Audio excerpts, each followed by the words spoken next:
ഇവിടുത്തെ ഫേവററ്റ് ആള്, ഉമ്മയുടെ ഫേവററ്റ് ആള് മണിക്കുട്ടി. ഇത് ഓടിപ്പോയി.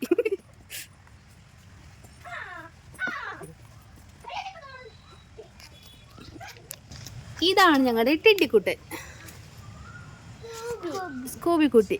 വയറെല്ലായിടത്തും കച്ചറാക്കിണ്ട്. ഇറക്കി കൊടുത്തത്.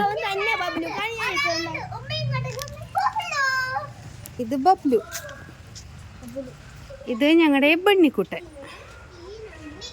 ഇവനെ പുറത്തിറക്കാറില്ല, അകത്തേ ഇറക്കാറുള്ളൂ. കാരണം ആശാന് പുറത്തിറക്കി കഴിഞ്ഞാൽ ഓടിപ്പോവും. ഇതാണ് ഞങ്ങളുടെ മിയക്കുട്ടി. പിന്നെ ഞങ്ങളുടെ